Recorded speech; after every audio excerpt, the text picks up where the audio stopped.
Bismillahirrahmanirrahim. Alhamdulillahirabbil alamin.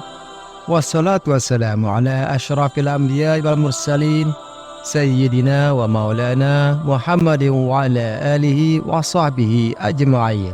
Amma ba'du. Dengan menyebut nama Allah yang Maha Pengasih lagi Maha Penyayang, segala puji bagi Allah, Tuhan semesta alam. Rahmat dan keselamatan semoga tercurah kepada Nabi dan Rasul termulia, kepada keluarga dan para sahabatnya semua. Sahabat beriman yang dirahmati Allah, semoga kita semua selalu berada di dalam naungan rahmat dan ridha dari Allah Subhanahu wa Ta'ala. Senantiasa mendapat petunjuk yang lurus, kebaikan di dunia dan akhirat. Amin ya rabbal alamin. Terdapat beberapa makhluk unik yang keberadaannya disebutkan namun masih menjadi teka-teki hingga kini. Saat ini tidak ada yang tahu apakah makhluk-makhluk ini masih ada atau kapan dan di mana mereka mungkin muncul, menambah misteri yang mengelilingi mereka. Berikut beberapa makhluk misterius yang disebutkan dalam Al-Quran. Pertama, burung ababil. Burung ababil bukanlah spesies burung yang ada di bumi. Mereka diciptakan khusus oleh Allah dengan kekuatan yang jauh melebihi burung biasa. Dalam Al-Quran, burung ini disebutkan dalam surat Al-Fil ayat 1-5. Alam tara kaifa fa'ala rabbuka bi ashabil fil. Alam yaj'al kaidahum fi tadlilin wa arsala 'alaihim tayran ababil. Tarmihim bihijaratin min sijil faj'alahum ka'asfin ma'kul. Ayat tersebut menjelaskan bahwa burung ababil adalah pasukan khusus yang diciptakan Allah Subhanahu wa Ta'ala untuk mengalahkan tentara gajah yang dipimpin oleh Abraha yang ingin menghancurkan Ka'bah. Yang kedua, Al-Jassasah. Secara bahasa, Al-Jassasah berarti mata-mata. Nama ini diberikan karena makhluk ini selalu mengumpulkan informasi untuk disampaikan kepada Dajjal. Menurut hadis sahih, Al-Jassasah pernah diamati langsung oleh salah satu sahabat Nabi Muhammad SAW yang bernama Tamim Ad-Dari. Al-Jassasah digambarkan memiliki bulu atau rambut lebat berwarna putih coklat di seluruh tubuhnya, sehingga sulit untuk membedakan wajahnya dengan bagian belakangnya. Ketika Tamim dan teman-temannya bertemu dengan Al-Jassasah di sebuah pulau, mereka kagum karena makhluk ini bisa berbicara dan bahkan mengarahkan mereka ke lokasi tertentu di pulau tersebut. Setelah mengikuti petunjuknya, mereka menemukan sosok yang terikat dengan rantai yang ternyata adalah Dajjal. Al-Jassasah menjaga Dajjal yang dipenjara di pulau itu. Seperti yang kita ketahui bersama, Dajjal akan muncul di akhir zaman sebagai salah satu pertanda akan dekatnya hari kiamat. Yang ketiga, Dabbah. Menjelang hari kiamat, ada makhluk merayap aneh yang diprediksi akan muncul dari dalam bumi. Yang luar biasanya, makhluk ini yang disebut Dabbah akan memiliki kemampuan berbicara dengan manusia. Dabbah disebutkan dalam beberapa hadis Rasulullah SAW dan dalam Al-Quran. Ayat 82 yang berbunyi, Wa idza waqa'al qawlu 'alaihim akhrajna lahum dabbatan minal ardi tukallimuhum annan nasa kan bi ayatina la yuqinun.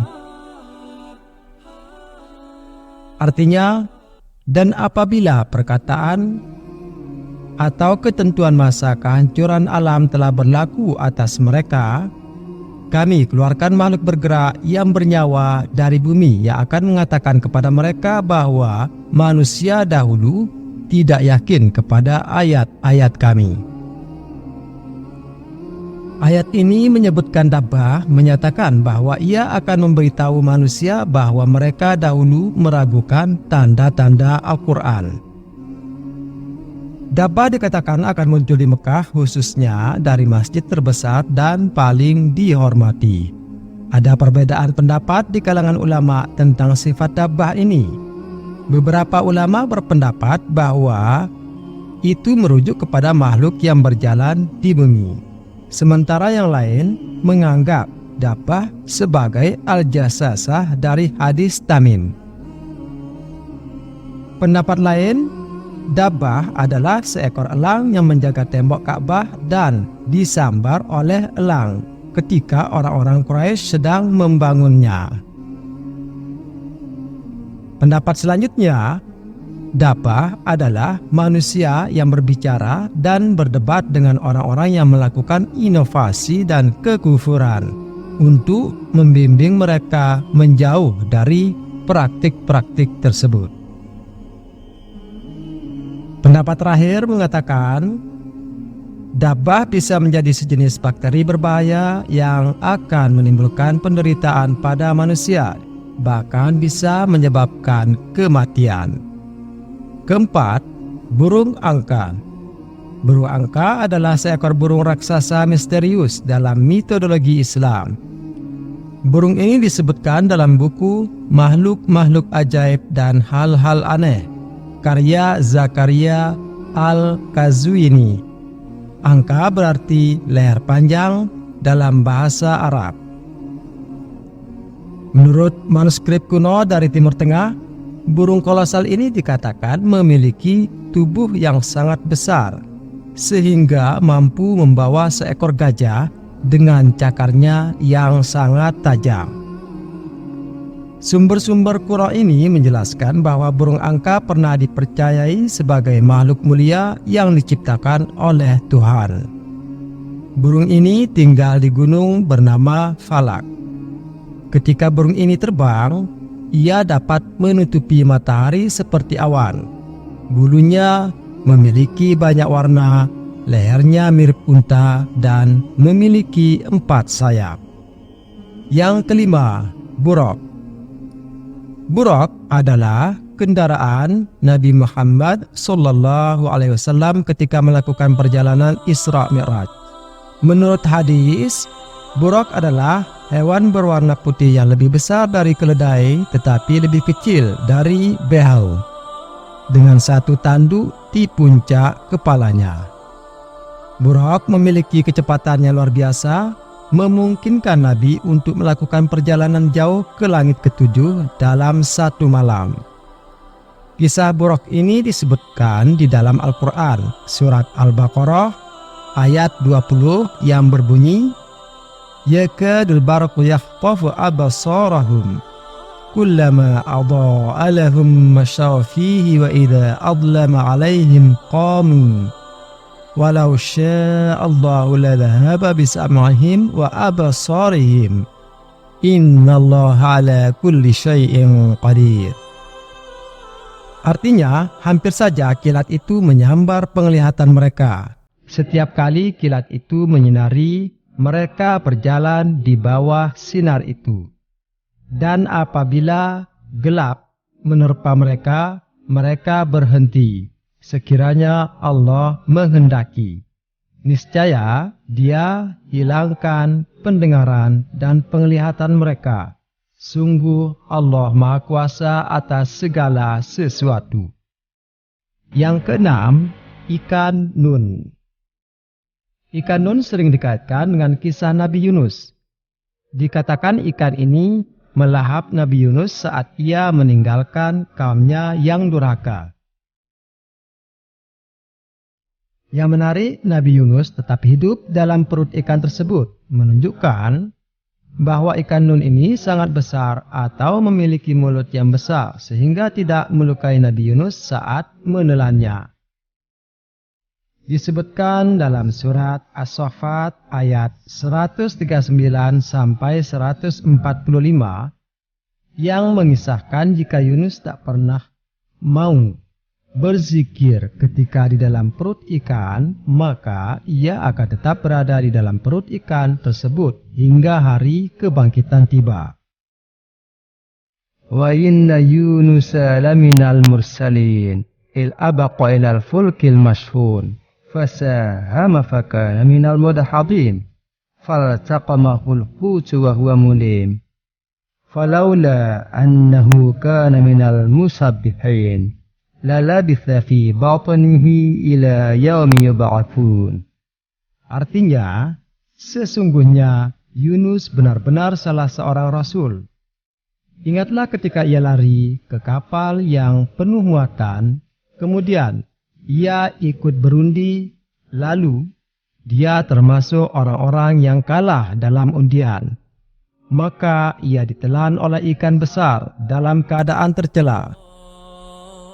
Maka kalau sekiranya dia tidak termasuk orang-orang yang banyak mengingat Allah, niscaya ia akan tetap tinggal di perut ikan itu sampai hari berbangkit. Dipercayai bahwa ikan nun ini masih hidup hingga hari kiamat, tetapi penampilannya yang pasti masih menjadi misteri. Demikianlah makhluk-makhluk misterius yang disebutkan dalam Al-Quran yang tetap menyimpan misteri dan tidak terpecahkan hingga saat ini. Wallahu a'lam bishawab.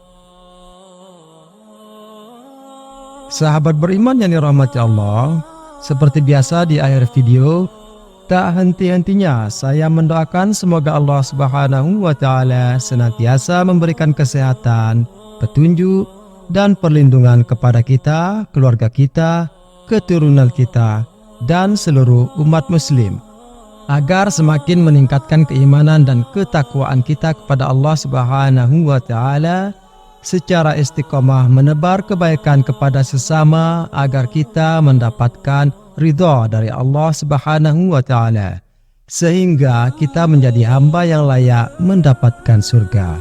Amin ya rabbal alamin. Akhirul kalam, wassalamualaikum warahmatullahi wabarakatuh.